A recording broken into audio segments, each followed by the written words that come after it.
Bismillahirrahmanirrahim. Assalamualaikum warahmatullahi taala wabarakatuh. Salam sejahtera, salam Malaysia Madani. Apa khabar Dr. Ayi? Saya alhamdulillah sihat adanya. Alhamdulillah. Bulan-bulan Ramadan ni semakin sihat lah. Alhamdulillah. Mudah-mudahan kan. Alhamdulillah. Syukur. Dr. Bobby okey? Alhamdulillah, sihat. Itulah lama kita tak bersiaran. Betul. Kan? So hari ini kita episod kedua Episod kedua dalam Suara Madani, Cakna Kenegaraan. Cak lah kan. Cak. Okey. So Dr. Ayi, Ya. bulan puasa ni. Ya, meraihkan Ramadan dengan penuh Betul. kebahagiaan. Alhamdulillah. Kan? Mudah-mudahan kita terus sihat dan InsyaAllah. kita boleh menghabiskan bulan Ramadan ini Betul. dengan penuh semangat lah kan. Betul. Tapi yang paling penting sebenarnya malam ni kan, malam ni sebenarnya tadi saya baru lepas sahaja bersama dengan Okey. di Kuala Lumpur, Okey. dalam ibu kota raya ni, bersama dengan satu kumpulan masyarakat kita yang kita sebutkan sebagai gelandangan. Jadi dalam aktiviti yang saya tengok tadi ada berterawih secara berjemaah. Alhamdulillah. Jadi satu perkara yang sangat menarik lah. Betul. Dan menarik Betul. perhatian saya di bulan-bulan yang penuh dengan barakah ini. Jadi benda ni pada saya lah kan, pada saya satu benda yang sangat baru dan saya tak pernah terlibat lah dengan benda ni. Okey. Kalau kita ambil daripada Ramadan ni kan, Dr. Ayi yelah, bulan Ramadan ni bukan bulan membuat kebaikan, tapi bulan menambah kebaikan. Betul. Bulan lain kita buat kebaikan. Betul. Dan bulan Ramadan ni lah bulan kita tambah kebaikan. Gandakan kebaikan. Gandakan kebaikan kita. So apa yang Dr. Ayi tadi cerita tu adalah yelah, bukan benda yang mudah nak buat. Dia perlukan satu kekuatan. Betul. Kekuatan. Kena ada iltizam yang kuat. Dan bukan semua orang boleh buat. Bukan semua. Jadi malam ni bercakap tentang gelandangan betul. ni, sebenarnya Dr. Bobby kita ada Okey. tetamu yang sangat istimewa. betul. Pada fikir saya tetamu ini sangat istimewa sebab ya sangat luar biasa lah pada fikir saya kan. Bukan semua orang boleh berkelakuan, bertindak, mengambil tugas seperti mana beliau. Dan sudah pastinya yang kita sebutkan ini adalah dia memang memerlukan satu iltizam yang sangat kuat. Betul. Dan selayaknya diangkat dan baru-baru ni memang mendapat satu anugerah yang sangat, pada saya memang semua orang nak.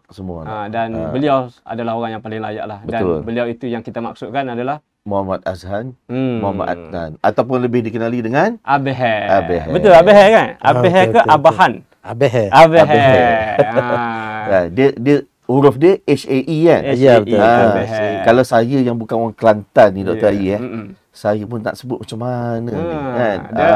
Dia orang Kelantan yang boleh sebut. Tapi muncul lah saing banyak boh. Abehe. Saya rasa ramai orang kenal. Kan? Dia tidak asing lagi. Sama ada di dalam social media. In fact, di kaca TV sekalipun memang banyak dah media cover tentang aktiviti yang Abehe telah lakukan selama ini, dan kita cukup bertuah pada malam ini. Kalau kita scroll kita punya reel pun, tak kisahlah TikTok ke, FB ke, IG ke, memang akan ada lah. Abehe sentiasa lah kan. Memang akan ada lah. Tapi yang saya rasa bangga sebenarnya, sebelum tu Abehe, yang saya rasa bangga sebenarnya pada malam ini, Abehe ni, bila saya selidik-selidik, dia adalah super senior kepada saya. Di sekolah. Untuk makluman Dr. Bobby, Abehe ni orang satu jajahan dengan saya. Dia tak panggil daerah tau. Betul. Kelantan ni dia tak panggil daerah. Dia panggil jajahan. Jajahan Pasir Putih.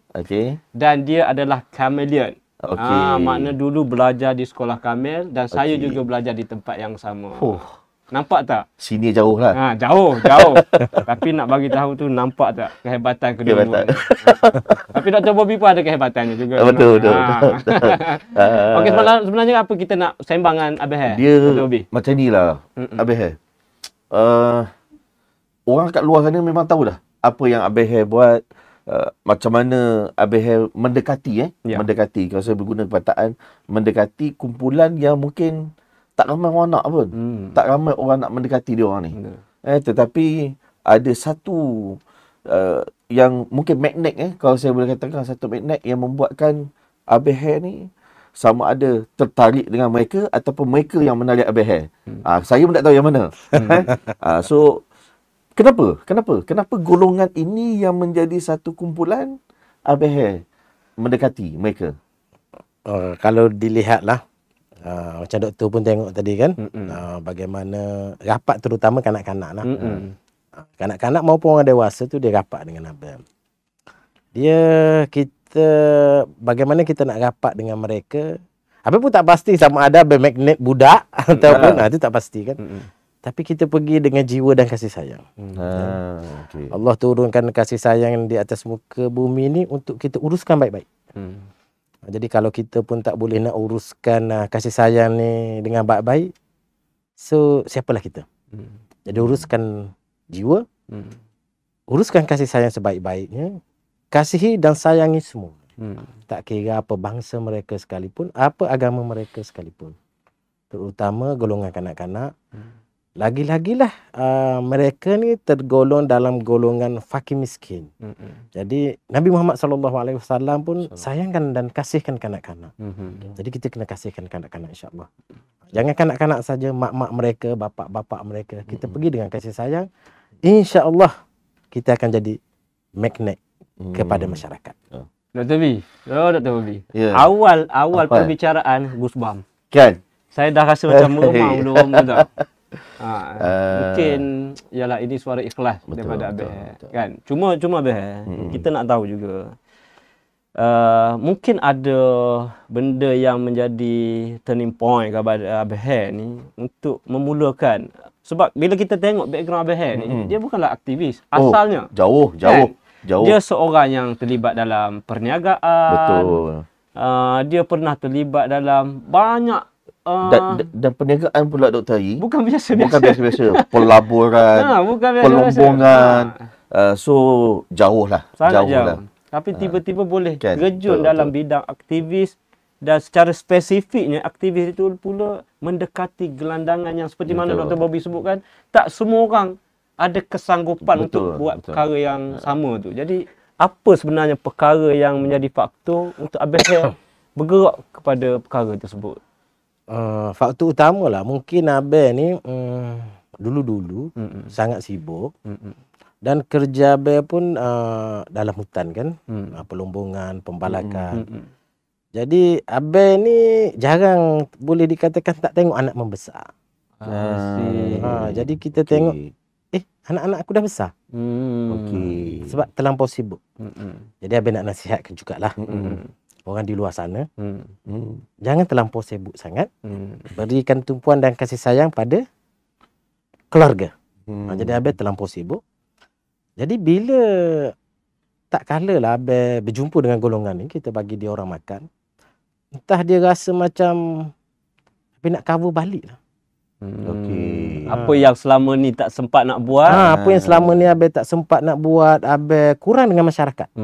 Abah dengan kelompok tim Abah saja. Ya, faham. Sebab Abah jarang bermasyarakat. Waktu itu kan kita busy. Jadi rasanya macam nak ambil balik. Benda-benda yang kita jarang dapat dulu. Dan ia timbul satu kenikmatan. Bila kita menghampiri golongan-golongan fakir ini, dia rasa satu nikmat yang kita, memang hidup kita ada nikmat dah. Tapi nikmat yang kita tak dapat nak gambarkan dengan kata-kata. Bahawa nikmatnya kita menyantuni bersama dengan mereka, membantu mereka melihat senyuman orang miskin, gelandangan, melihat anak-anak kecil yang rindukan kasih sayang ibu bapa, terutama rindukan kasih sayang bapa. Jadi Abah rasa Abah kena jadi father figure untuk anak-anak yang rindukan kasih sayang bapa.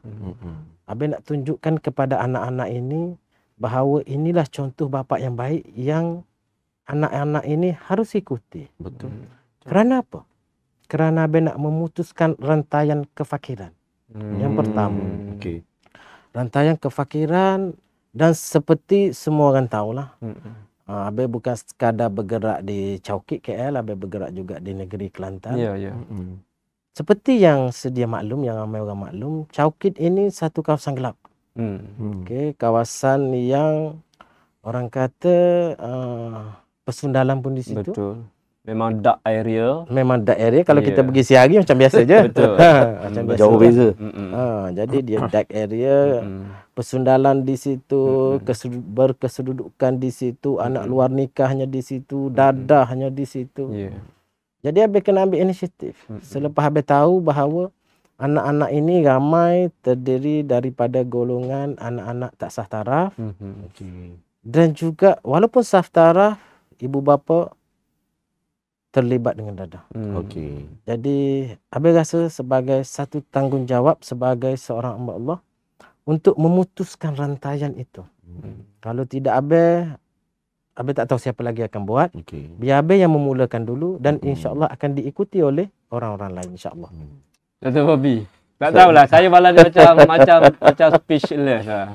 Dia pula dengan suasana Ramadan. Suasana Ramadan. Saya bukan apa bila Abel sebut father figure yalah kita pun seorang ayah juga Dr. Ayi pastinya kasih sayang kita kepada anak ni tak berbelah bagi.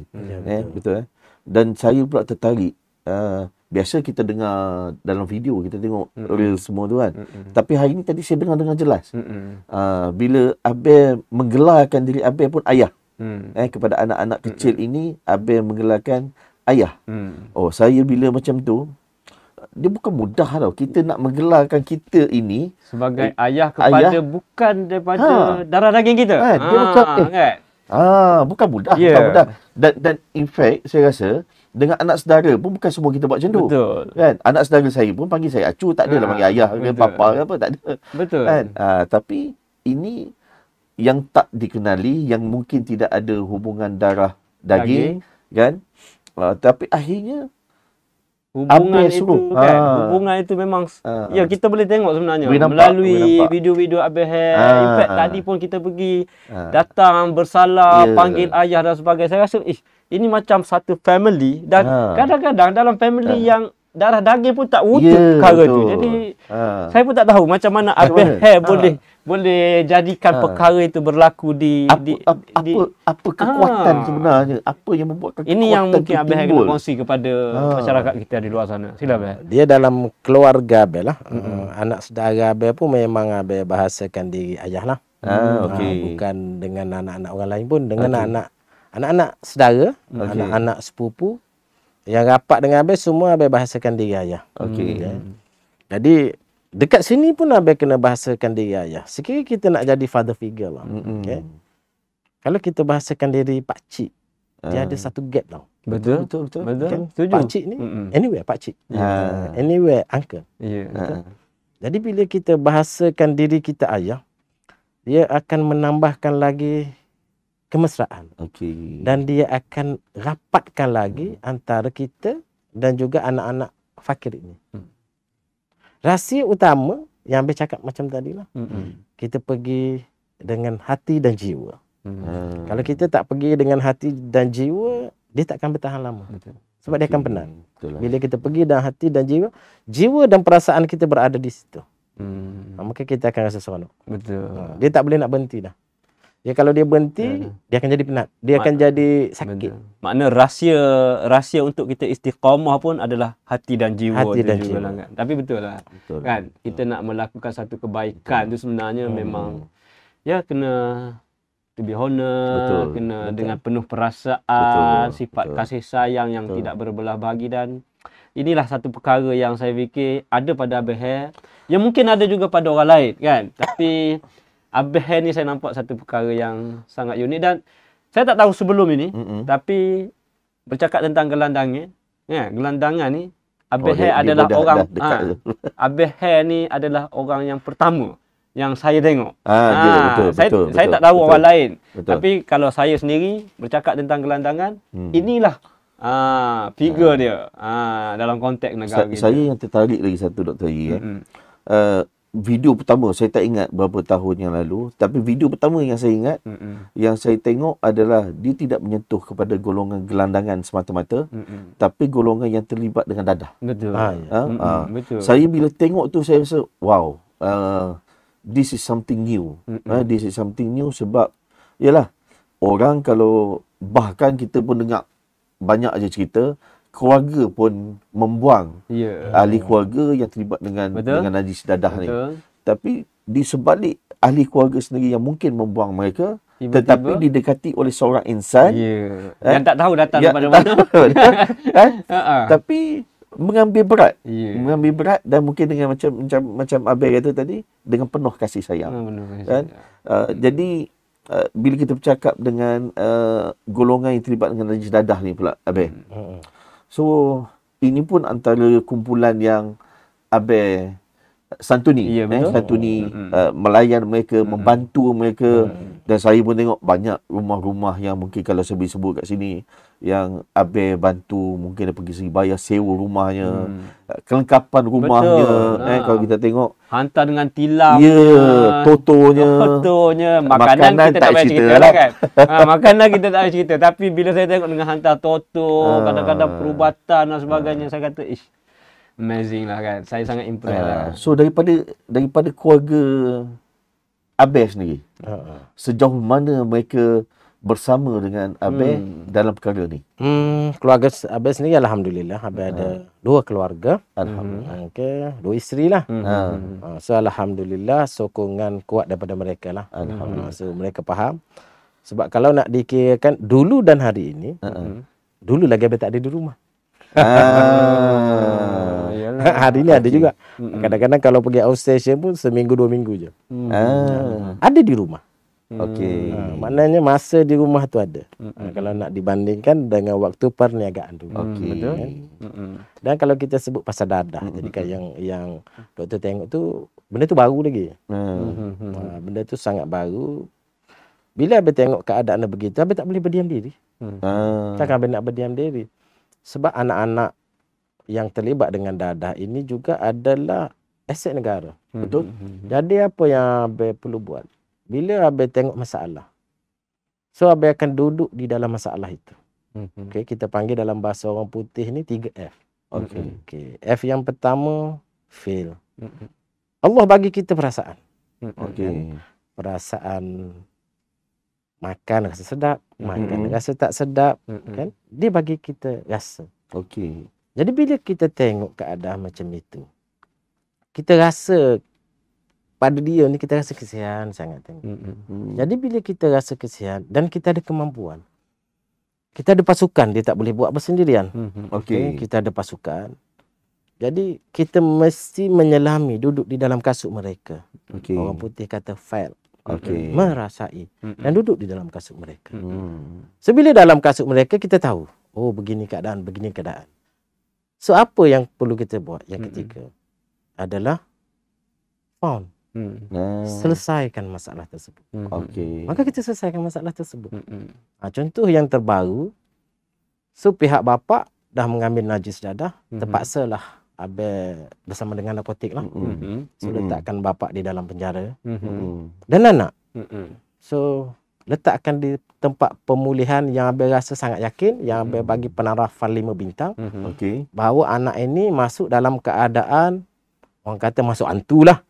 Masuk dalam keadaan hantu, keluar jadi manusia.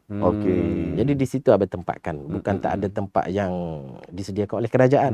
Tapi Abel yakin dengan tim Abel yang adakan tempat begini, sebab kita tengok bila masuk, keluar jadi orang. Walaupun bayar, kami bayar. Untuk mengubah keadaan anak ini daripada dia sebenarnya kita tidak boleh nak menganggap mereka ini penjenayah atau apa-apa. Mereka ini sekadar tergelincir daripada landasan. Jadi siapa nak letak atas landasan tu balik? Kita yang berada di atas rel itulah yang tarik mereka berada di atas rel. Supaya mereka jadi insan sempurna. Itu yang orang sebut tu, Dr. Bobby orang selalu sebut kejahatan ini berlaku disebabkan orang baik tu tak buat apa-apa. Jadi kita kena pegang kod tu kan. Cumanya Abel, bila apa yang Abel buat ni kan, contoh Abel cerita hantar anak dia di pusat pemulihan dan sebagainya, everything cost. Memang cost kan, memang akan menelan belanja yang tinggi dan sebagainya. Jadi ini juga yang menjadi satu tanda soal kepada kita kan. Bagaimana Abel nak survive untuk mengendalikan aktivis kan. Betul. Aktiviti ini, kalau kata kita ni tidak ada sumber yang kuat dan sebagainya, adakah banyak pihak sebenarnya yang membantu ABH ataupun memang ABH dengan kumpulan saja? Ini juga kita mungkin ABH boleh kongsi lah dengan kita kan. Ini soalan ada tu. ABH sentiasa yakin 100%. Yakinnya diri ABH pada Allah Subhanahu Wa Taala. 100% tak berganjak walaupun 1%, tak berganjak walaupun 0.01%. Rezeki Allah Subhanahu Wa Taala. Allah. Saya dia beginilah. Ibarat apa yang kita baling, itu yang kita dapat balik. Okey. ABH baling bola ke dinding. Bola tu dia datang ke ABH balik. Melantun balik. Dia melantun ke ABH balik.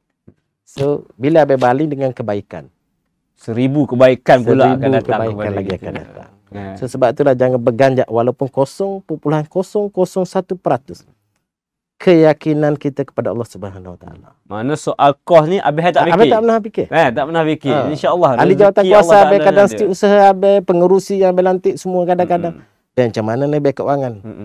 Kau jangan jadikan sebagai alasan. Kerja Allah Taala. Kerja kau buat. Kerja aku buat.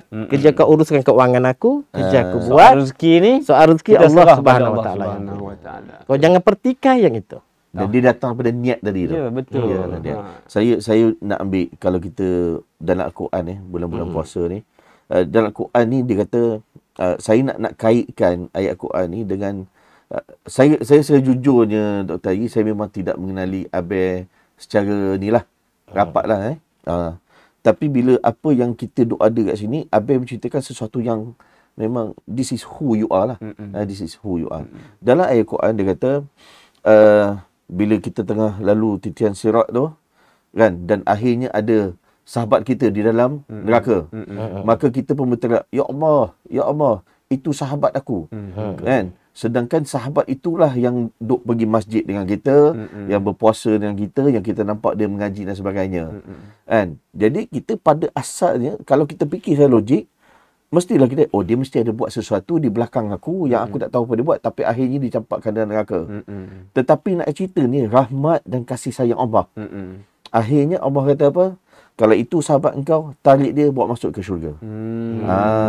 Yang saya nak kaitkan kat sini, cerita tadi ABH kata, dia tergelincir pada landasan. Dan inilah kasih sayang kita.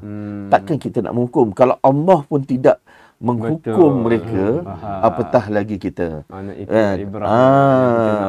Dan di sini Dr. Yi, ABH, I have to salute you rasa. I have to salute you sir. Sebenarnya Malaysia betul, Malaysia sangat salute kepada ABH ni. Deep inside from my heart, saya sendiri pun tak tahu sama ada saya punya kekuatan sebegitu ke tak, untuk buat benda ni. Dan bila ABH kata antara niat ABH untuk mengeluarkan mereka daripada kefakiran. So ada tak apa-apa usaha yang dilakukan oleh ABH and the team daripada segi pendidikan kepada mereka? Macam mana kepada pendidikan mereka ni? Kalau macam dekat KL ni mudah bagi ABH. ABH ada pusat transit, rumah gelandangan, dan juga rumah ilmu untuk anak-anak lorong. Jadi ABH sediakan sangat cantik. Dia tidak nampak macam tempat belajar. Dia nampak macam satu kondominium. So bila anak-anak tengok tu, dia rasa seronok je nak datang belajar. Jadi memang kita ada kelas kita. Kalau kita tak ada kelas, matlamat kita tak tercapai. Jadi kelas kita kena sediakan. Nak masuk di tempat ABH tu dah tulis dah, adab dan disiplin bermula di sini. Adab dulu Adab dulu. Adab dulu.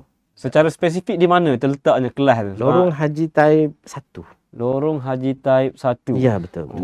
Kita tak berkesempatan tadi kan. Sepatutnya kita tapi Dr. Yi, tadi saya sempat bertanya. Diorang cerita pasal sekolah ni, permulaan dia bagi yang mereka yang baru pergi, anak-anak yang baru pergi ni, jangan fikir pasal uniform, jangan fikir pasal baju. Betul. Itu sekolah Jalinan Kasih. Dia sekolah yang tidak perlu pakai uniform lah.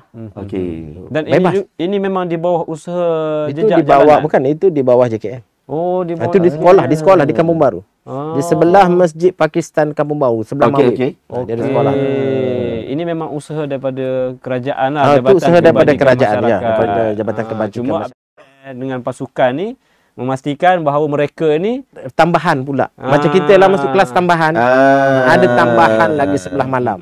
Okey. Tak cukup dengan itu. Jadi itulah dengan maksudnya bahawa sekarang ni dalam soal pendidikan memang kita bagi keutamaan kepada mereka. Walaupun mereka ni kumpulan gelandangan, tapi soal pendidikan ABH juga bagi tumpuan kepada mereka ni. Betul. Sebenarnya itulah jalan keluar mereka. Ya, betul. Ilmu kan. Ilmu kita kan ilmu ini yang akan mengubah nasib kan. Ya, betul. Saya pun tak tahu nak cakap apa dah. Sebab usaha yang dibuat oleh Abel ni itulah bukan mudah. Ya. Tapi kita nak cakap bab usaha. Ada tak tentangan? Apa tentangan dia? Maksudnya kritikan ke tentangan daripada mana-mana pihak kata kau dah kenapa? Ada tak Abel? Kenapa kau nak tolong dia orang ni? Ramai lagi yang sepatut kau tolong. Contoh kan.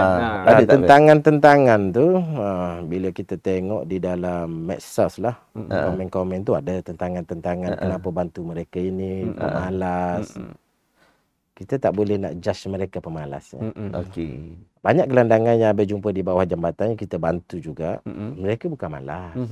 Mereka bekerja. Cuma hasil daripada sepatutnya aku kena bayar bilik dekat Cokit ataupun sekitar Kota Raya Kuala Lumpur. Mahal kan bilik pun antara 600-600 pun bilik pun sangat daif. Ada baiknya dia tidur bawah jambatan dan duit tu dihantar pada keluarga di kampung. Ada, bukan tak ada. Tapi kita tak ramai orang tahu. Tak ramai orang tahu. Dia ada satu komuniti juga dekat bawah jambatan ni. Gelandangan ni siap ada tukang masak. Jadi mereka tidur di situ, kumpul duit untuk hantar pada keluarga. Sebab katalah mereka tidur di bilik-bilik yang agak usang, bayar 600 pada Abel. Kalau aku baik tidur bawah jambatan. Bila kita tengok bilik mereka, bila kita tengok, doktor tak pernah tengok lagi bilik mereka. Bila doktor tengok bilik mereka, dan kalau orang luar pun tengok bilik mereka, baik aku tidur bawah jambatan. Dengan ada anginnya, ini dengan satu bilik yang sempit dengan keadaan kotornya bilik, kan dinding pun hitam, tak cantik mata memandang. Pada Abel yang biasa Abel sebut ini bilik setan. Dengan panasnya, sebab itulah doktor tengok mereka berada di bawah.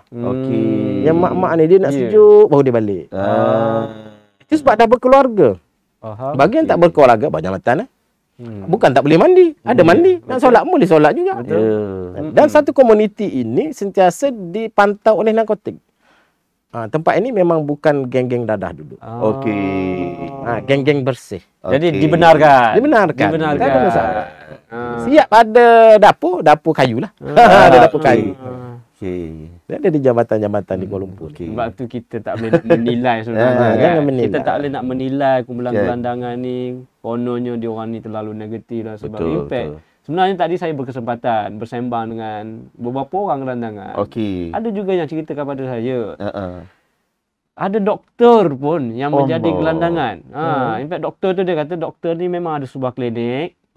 Tetapi dia berjauhan dengan keluarga. Keluarga dia berada di utara dan dia berada di sini dalam keadaan bujang. Seperti mana Abel sebutkan tadi, daripada dia bayar 1,000 untuk sewa rumah dan sebagainya, ada lebih baik 1,000 itu dimanfaatkan hantar kepada keluarga dan sebagainya. Jadi betul lah kan, sebab ibu kota ni kita tahu cost of living dia sangat tinggi kan.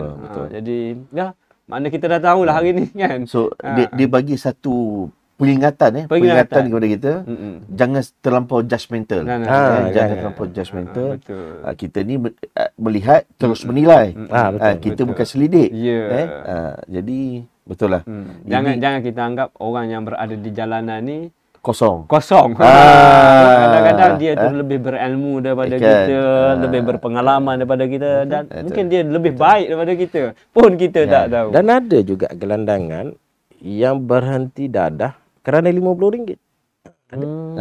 Maksudnya macam mana? Maksudnya dia tak ada makan, dia tak ada minum. So bila Abang menyantuni, so kita bagi makan. Dia bukan kita nak bagi makan, kita bagi makan saja. Sentuhan kita tu penting. Sentuhan. Kita menyentuh dia. memberi nasihat, memberi kata-kata hikmat. Dan kita bagi dia duit. Okay. Soal dia nak beli dadah, soal dia nak beli nasi, itu terpulang pada dia. So, abang cakap, ni ambil gunakan untuk beli nasi, untuk beli makan, untuk bayar bilik lah, duduk berehat lah. 1-2 hari kat bilik yang selesa. Mungkin terjentik kena hati dia. Ada orang baik yang buat aku macam ni. Yang sebelum ni orang hina aku. Tapi orang ni jumpa aku, pegang lutut aku, gosok aku. Yang kita tak tahu. Kan? So, alhamdulillah. Berarti dah. Dengan jadi orang baik hanya dengan RM50 dan sedikit kata-kata. Dan juga nasi. Kan? Inilah keajaiban sebenarnya. Kadang-kadang kita nak merawat orang yang ada masalah dadah ni sampai habis beribu-ribu. Tapi itulah kata kan, dengan izin Allah, hanya dengan RM50 seseorang tu boleh berubah. Sebab itu kita jangan nak menidakkan bahawa kuasa Allah lah segala-galanya kan. Beh, dalam berapa tahun yang Abang buat ni, apa dalam sejarah pengalaman Abang ni yang kalau boleh Abang ceritakan, kongsikan dengan penonton kita kat luar sana ni, yang terkesan lah kan, yang terkesan lah, supaya dia orang ni pun boleh lah ambil iktibar, yang rasa-rasa yang cerita yang memang very powerful, yang kita sama-sama boleh ambil iktibar. Untuk penonton lah, untuk semua warga Malaysia lah. Abang nak sebutkan lah, bila Abang menghadap anak-anak yang papak terlibat dengan dadah kan, itu yang paling menyentuh perasaan kita. Yang kalau tengok dalam video Abang itu ada satu kisah Damia. Itu antara kisah yang sangat menyentuh hati. Tapi Abang tahan je lah. Abang tahan je. Memang dia menyentuh hati. Dia berjalan 3-4 beradik daripada lebih kurang 20 km satu hari kadang-kadang. 20 km sampai pakai alas kaki. Dengan tengah panas, tak pakai alas kaki ni, pakai jalan tar ni panas. 3 beradik ni? 3-4 beranak ni, 4 beranak. 3-4 beranak. Hanya kerana nak dapatkan duit nak beli najis dadah. Kan? Yang itu Abang rasa sangat terkesan.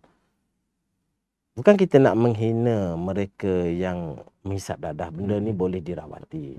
Kan? Jadi pada Abang lah, jauhilah dadah. Sebab dengan dadah, habis keturunan kita rosak. Itu antara kisah yang Abang kadang-kadang kita tak boleh nak terima. Dengan fikiran kita sampai jadi macam ini. Antara kisah yang berat di jajahan Pasir Putih. Paling berat setakat ni. Maksudnya berjalan mencari rezeki, tetapi akhirnya duit itu digunakan untuk beli dadah. Ya, betul. 20 km tanpa alas kaki. Dadah punya penangan. Dadah punya penangan ni. Dadah punya penangan. Itulah kan. Dan alhamdulillah kita dah break benda tu lah. Kita dah break benda tu. Keluarga ni alhamdulillah dalam keadaan hidup yang sempurna. Anaknya pun hidup seperti orang lain lah, alhamdulillah. Okey, Abang. Inilah kan. Abang ni sekarang ni memang dah jadi influencer dah. Betul. Satu Malaysia mengenali Abang ni kan. Sampai hari tu pun dah dapat anugerah. Saya pun terkejut, Abang dapat anugerah kan. Bukan Abang boleh ceritalah anugerah sekejap lagi kan. Cumanya mungkin kehidupan Abang dulu tak famous kan. Sekarang dah famous. Mungkin ada perbezaan yang pada Abang, aku ni sekarang ni. Boleh cerita tak macam mana kehidupan dulu dan sekarang? Di antara sebelum famous dengan selepas famous ni. Dia sebenarnya lebih baik hidup tak famous lah. Sebab ini TikTok Abang yang ketiga dah. Kena ban banyak kali. Kena ban dah 2 kali. Okey. Dia permulaan famous tu di TikTok yang pertama. Dia macam menjadi satu kejutan lah pada Abang kan. Sehingga Abang pun cakap dengan isteri Abang, tim Abang lah, aku tak nak ada media sosial lah kalau macam ni. Aku dah jadi pening lah. Aku ni bukan aku nak famous. Cuma saja terletak dekat TikTok itu untuk apa orang kata, Abang suka tengok balik apa yang Abang buat. Abang buat video kan, Abang tengok balik. Bukan ada orang tengok pun. Betul. Tapi kita rasa seronok kita tengok balik. Kita nak ingatkan balik, kita nak sedarkan diri kita balik betapa ramai lagi orang susah kat sana. tiba-tiba dia dah jadi viral. Memang Abang agak tidak selesa waktu tu. Dan memang Abang nak tutuplah media sosial Abang. Terutama TikTok lah. So atas nasihat kawan Abang, kawan rapat, jangan. Kalau nak pergi jauh, kena ada media sosial ni. Betul. So daripada situ Abang tak shutdown lah. Sampai TikTok sendiri yang shutdown kan Abang punya TikTok account tu. Teruskan saja. Tapi benda ni untuk satu kebaikan pada fikir saya. Tak menjadi masalah untuk Abang menjadi orang yang glamour ke, popular ke, sebab ini adalah satu benda yang kebaikan dan dia boleh menjadi iktibar kepada orang lain sebenarnya kan. Kita fikir begitulah kan. Dan menarik lebih ramai orang untuk membuat benda yang sama macam Abang buat. Betul kan. Cuma Dr. Bobby awal tadi Abang ada sebut bahawa mereka ini adalah aset kepada negara. Aset kepada negara. Jadi saya pun fikir sebenarnya inilah sebenarnya hasrat kerajaan kita pun kan. Bagaimana hari ini dasar yang diperkenalkan oleh kerajaan kita yang kita sebutkan sebagai madani. Kalau kita tengok nilai antara satu nilai adalah ihsan. Kan? Apa yang kita boleh sebutkan yang Abang buat ni adalah ihsan untuk kita membantu masyarakat kita tanpa kita mengharapkan balasan pun. Sebab kita nak mengangkat darjat, kita nak mengangkat harakat dan maruah masyarakat kita, tak kira lah sama ada dia gelandangan ke, dia ni pernah terlibat dengan masalah dadah ke, dia ni ada masalah jenayah ke, tapi mereka tetap manusia yang perlu kita hormat sebagai manusia dan kita perlu angkat maruah dia tu kan. Jadi ini mungkin yang Abang sedang lakukan kepada negara kita. Dan kalau tengok satu lagi benda Dr. Ari Abang, bukan sekadar ihsan je. Sebenarnya saya perasan hormat pun ada. Sebab saya tengok Abang bukan menyantuni sekadar satu komposisi kaum saja. Semua. Ya, betul. Betul. Ada Chinese ada, India ada. Dalam video-video sebelum ni ada India. Mana Abang ni bukan select. Ya, bukan select. Abang ni bukan select kan. Semua orang Abang menyantuni selagi mana orang tu dipikirkan memang perlu dibantu kan. Mana colorblind lah kan. Betul. Ini yang kita nak sebenarnya. Ini yang kita nak. That means kita janganlah bantu sebab dia ni sama bangsa dengan kita, sama kaum. Tapi sebab kita di Malaysia. Kita memang terdiri dengan pelbagai kaum. Dan itulah kekayaan kita pun. Kekayaan negara kita. Siapa yang jadikan bangsa Cina kan? Siapa jadikan orang putih? Kita kena terima. Siapa jadikan India? Betul. Semuanya datang daripada Allah Subhanahu Wa Taala. Kan kita yang jadi. Dan itu pun jelas tertulis dalam Al-Quran. Dah jelas dah. Jelas dah. Betul. Dalam surah Al-Hujurat kan. Jelas. Betul. Jadi ini satu benda yang sangat baik kan. Dan pada fikir saya semua kita ni perlu mencontohi. Kan? Kalaupun kita tak boleh nak buat seperti mana Abang kita tak boleh. Kalau tanya saya sendiri, saya tidak ada kemampuan Dr. Bobby. Saya tidak ada kemampuan. Mungkin sebab tak pencin lagi. Mereka dah pencin lah. Cuma setidak-tidaknya sifat baik itu perlu ada dalam setiap daripada kita. At least kita ada berniat untuk melakukan kebaikan itu pun sudah memadai kan. Jangan kita menjadi orang jahat kan. Sebab yang dibuat ni bukan sekadar masa, tenaganya, wang ringgitnya, pengorbanan bukan sekadar pengorbanan Abang. Tapi cerita dia keluarga lagi. Kan? Tim lagi. Kan? Jadi ini satu benda yang luar biasa. Itu tak cerita kadang-kadang ni pun kita tak tahu macam mana kaedah raya kelak ni. Kalau raya ni macam ni kalau kita bercakap raya. Tak balik dah Abang kata apa raya kat sini. Macam mana raya ni adakah ada persediaan tak? Ada persediaan tak untuk raya ni? Raya ni memang Abang akan raya di sini bersama dengan dia orang lah. Alhamdulillah. Sebelum ni Abang raya di kampung. Jadi tahun ni Abang rasa Abang nak raya di sini lah. So memang kita ada buat persediaan raya. Dan sebelum ni pun kita Abang ada cari juga penaja. So kita dapat penaja untuk belikan pakaian hari raya untuk anak-anak ni. So kita bawa lebih kurang satu bas lebih. Kita bawa dan penaja ini sediakan kos RM300 satu anak. Satu jumlah yang bukan sedikit. Betul. Untuk anak-anak fakir miskin, satu orang 300. Besar Besar. Memang besar. Jadi itulah saya kata. Tahun dulu kita sediakan sendiri, cuma 100 je kelayakan kita. Tapi ini 300. So anak-anak ini sebab tak balik, kita nak tengok pakaian yang cantik-cantik. Di hari raya nanti. Betul lah bila kita betul kalau Abang betul-betul serah kepada Allah, Maka inilah yang Abah maksudkan kan. Dan mungkin jauh lah ni. Mungkin dalam sesi ni juga kita nak mengucapkan jutaan terima kasih lah kepada mereka yang sudi memberi sumbangan kepada Abah untuk membantu golongan fakir ini kan. Mungkin diorang tak nak appear diorang kan. Ya, betul. Diorang nak membantu secara ikhlas dia. Tapi kita nak ambil ruang ini untuk mengucapkan terima kasih jugalah kepada mereka yang membantu. Abah mengucapkan terima kasih kepada semua warga Maya yang memang turut menyumbang untuk memudahkan urusan Abah lah. Alhamdulillah. Kalau tidak, berat jugalah. Iyalah. Dan kita nak pergi pula sekejap pasal anugerah tadi tu.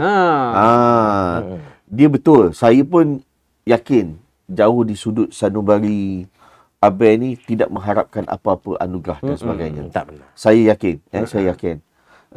Tapi bila diberikan anugerah, mungkin Abah boleh cerita sedikit. Okay. Nama anugerah dulu. Nama anugerah. Nama dia unik sikit. Anugerah tu. Anugerah tahun lepas, anugerah tokoh Maulidur Rasul wilayah Persekutuan lah. Betul. Lepas.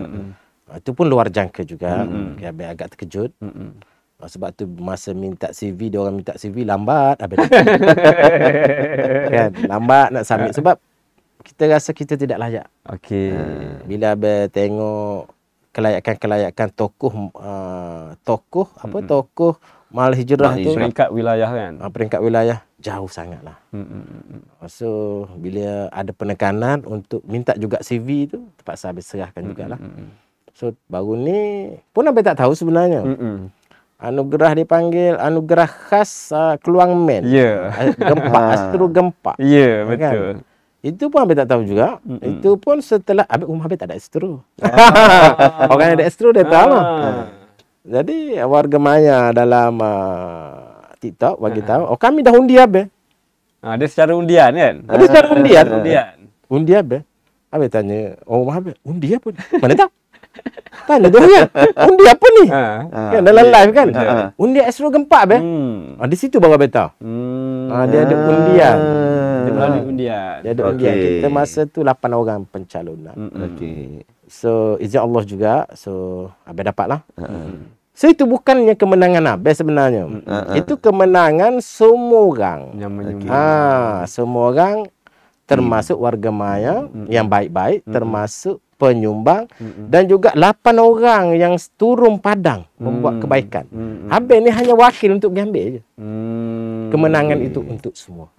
Bukan untuk Abah. Abah mewakili semua rakyat Malaysia, orang yang baik-baik yang sentiasa turun padang membantu.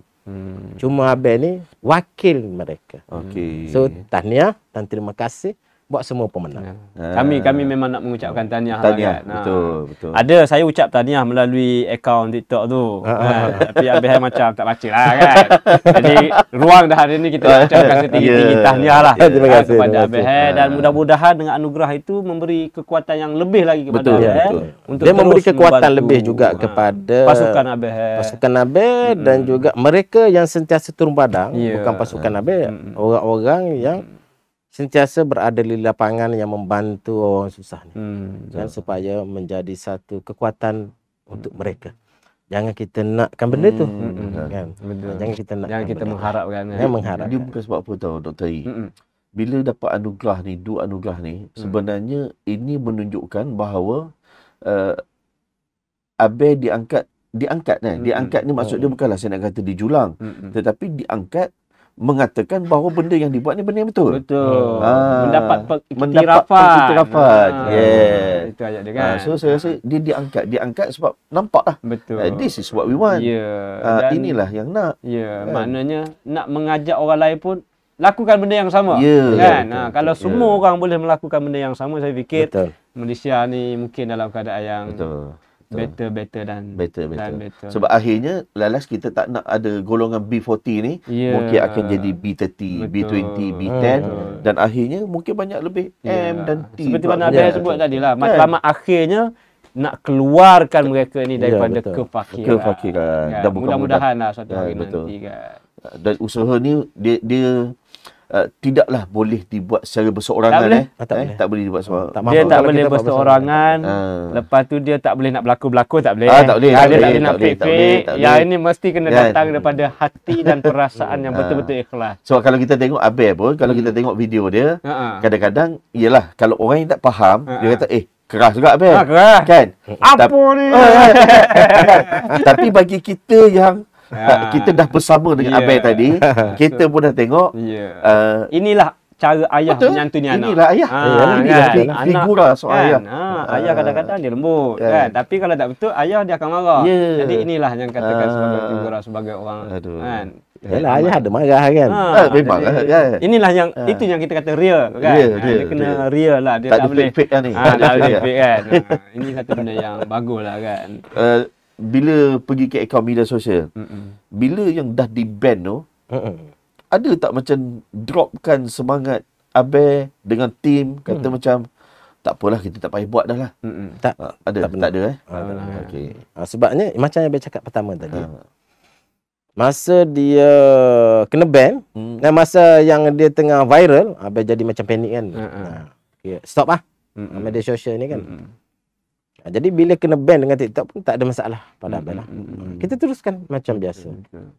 Selagi Allah bagi kekuatan, Allah bagi kederat untuk Abel membantu. Dan Abel yakin satu masa Abel dah 56. Tak tahu 60 lebih masih boleh lagi ke tidak. Bila tak boleh, maka kita tekan button sajalah. Kita tekan button saja.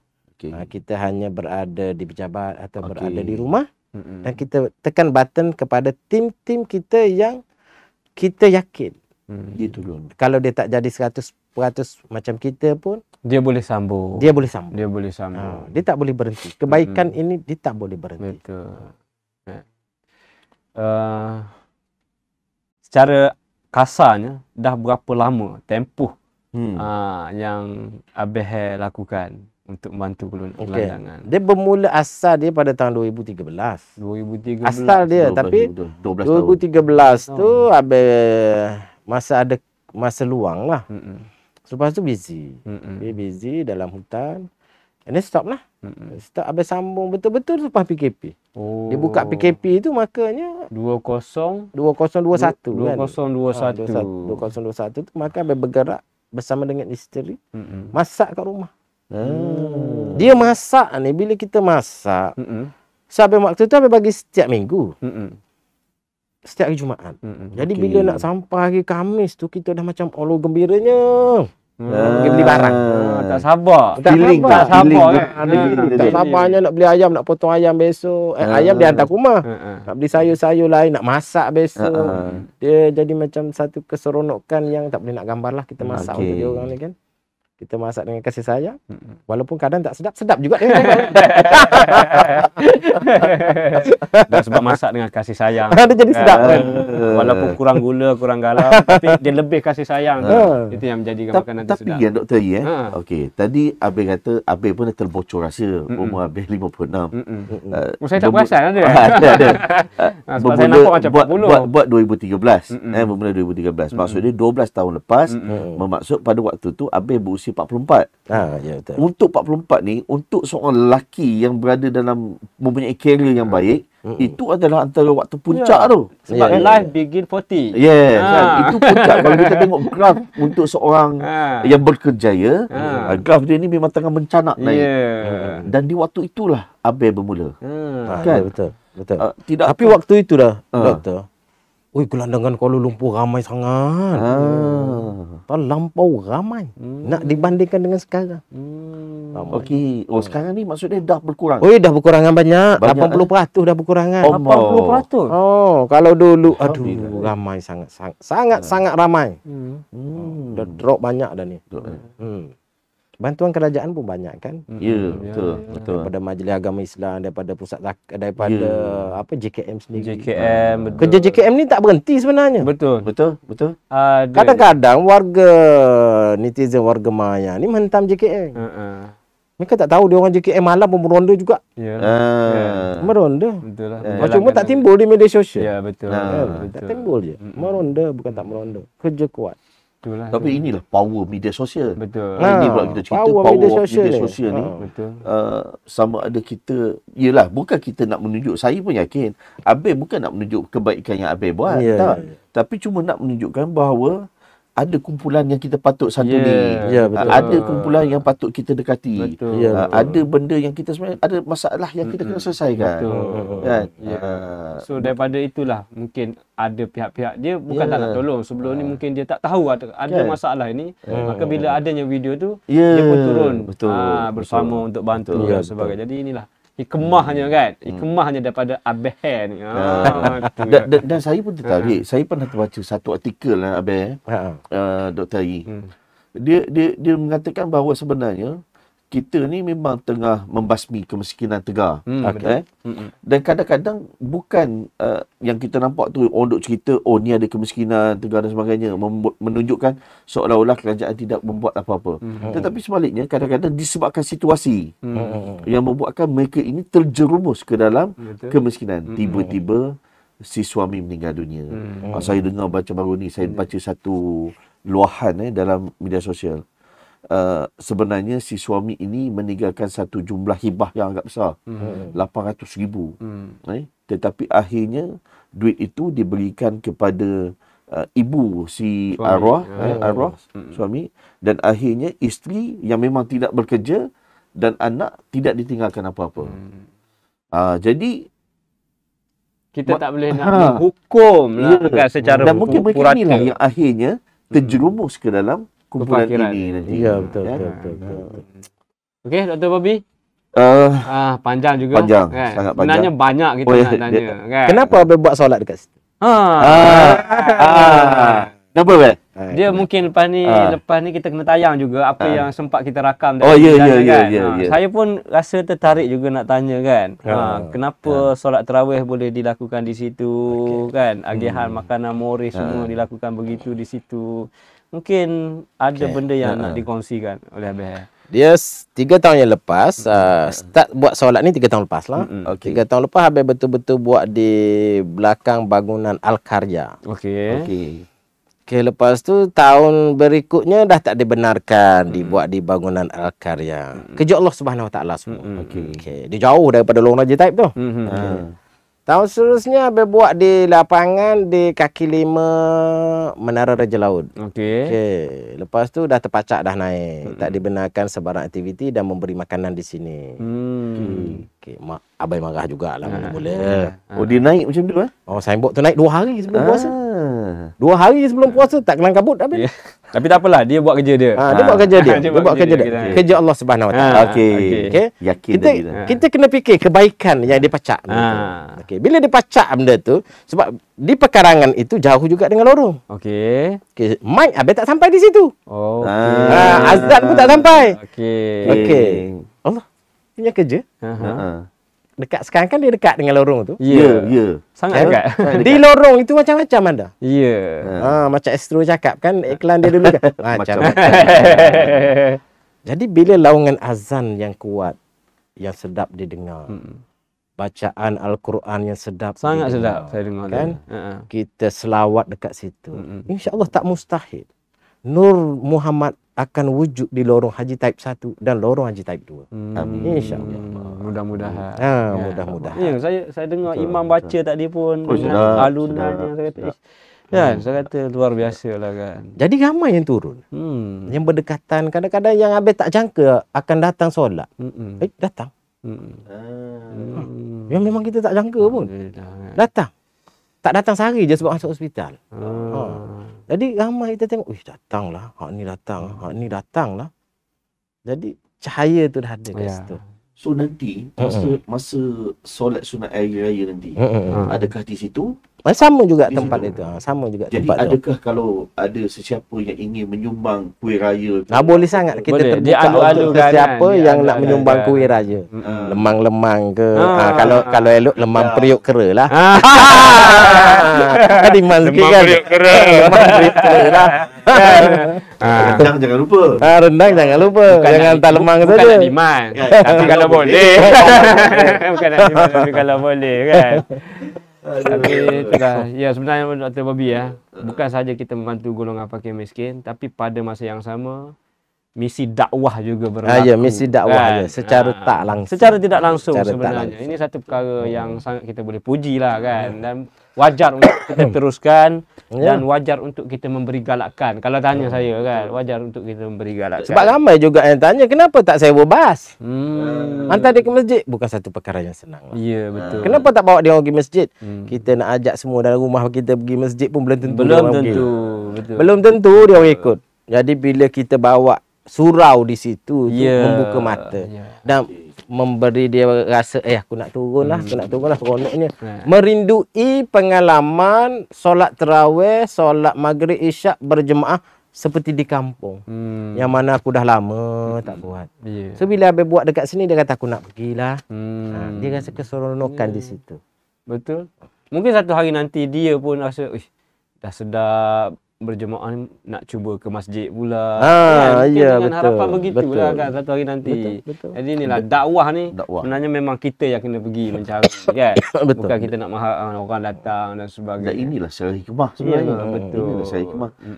Saya pun setuju dengan Abang, daripada nak bazirkan RM2 untuk sewaan bas, better duit tu digunakan buat perkara lain. Naik kemah je. Kalau sewa bas RM700.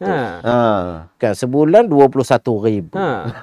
Kan? Jadi kemah saya tengok lampu, lepas tu ada portable mic. Lepas tu ada tikar dan sejadah dah memadai. Dan sejadah tu pula tadi saya nampak ni. Habis digulung, disimpan dalam kereta pula. Allah. So inilah satu benda yang tak tahulah, saya memang satu benda yang barulah. Saya tak pernah terlibat dengan benda ni kan. Memang saya tak pernah terlibat kan. Saya to be frank, saya sebut memang saya tak pernah terlibat. Tapi bila saya tengok tadi, banyak orang baik sebenarnya. Banyak orang baik. Dalam negara kita ni banyak orang baik kan. Dan satu benda yang saya tertarik juga tadi kan. Saya terdengar. Bila dia orang ambil, dia orang ada ungkapan terima kasih. Ya betul. Bukan minta maaf macam kata tadi. Kadang-kadang kita yang mungkin dalam keadaan yang okey pun, belum tentu. Yang kita mungkin duduk di dalam sebuah rumah yang besar pun, belum tentu ungkapan itu mudah diungkapkan. Betul. Terima kasih, minta maaf kan. Ini semua ungkapan-ungkapan yang sangat berat untuk dikeluarkan, melainkan kita memang terdidik dengan budaya itu kan. Jadi kita banyak lagi sebenarnya. Mungkin ada sesi kedua dengan Abang nanti kan. Mungkin di dekat-dekat sambutan kemerdekaan ke nanti Hari Malaysia. Ataupun Dr. Bobby, nanti kita cadangkan supaya kita buat podcast kita ni berlatarkan mereka-mereka yang ada di kawasan gelandangan tu kan. Betul tak? Supaya orang boleh melihat inilah situasi sebenarnya kan. Ya, Dr. Bobby, saya serah kepada Dr. Bobby lah. Baik. Kita dah dekat ujung ni, Akhir kata, apa yang Abang boleh katakan kepada rakyat Malaysia Dr. Ayi, supaya perkara yang baik ini, macam mana Abang nak teruskan, macam mana nak ajak orang, apa kata-kata terakhir Abang? Silakan Abang. Secara terbuka. Buat warga Malaysia lah. Warga Maya, di mana saja berada. Kita nak menguruskan keluarga ni, insya-Allah tidak susah, betul tak? Betul. Kita nak uruskan, kalau kita berniaga, kita nak uruskan perniagaan pun tidak susah sangat. Tapi kita nak menguruskan hati. Itu agak sukar. Tapi walaupun dia sukar, hati ini boleh diuruskan untuk menjadi seperti mutiara. Latih hati, latihlah untuk jadi orang yang lebih baik daripada hari semalam, lebih baik daripada hari esok. Dan juga buat warga Malaysia, berkatalah yang baik-baik. Dan zaman sekarang, menulislah yang baik-baik. Sebab apa? Tulisan kita mencerminkan siapa diri kita. Jadi sentiasalah jadi orang baik-baik buat warga Malaysia. InsyaAllah. Ya, Bobby, saya fikir ini satu perkongsian yang sangat menarik pada malam dan luar biasa. Dan mungkin boleh menjentik hati dan perasaan kita untuk menjadi orang baik seperti mana yang Abang sebutkan tadi kan? Kalau kita ambil Dr. Ayi, hari ini baru Ramadan. Mungkin kita menggalakkan Abang, khususnya bagi mereka yang beragama Islam lah. Juga bagi mereka yang bukan beragama Islam, inilah bulan untuk kita menambahkan amalan kita, buat kebaikan. Masih ada beberapa hari lagi sebelum kita mengunjung tiba 1 Syawal. Jadi Saki Baki Ramadan ini menambahlah lagi. Inilah masanya untuk gandakan kita gandakan lagi. Masa tu patah sekejap je ni. Nak Syawal. Sangat sekejap. Memang sekejap.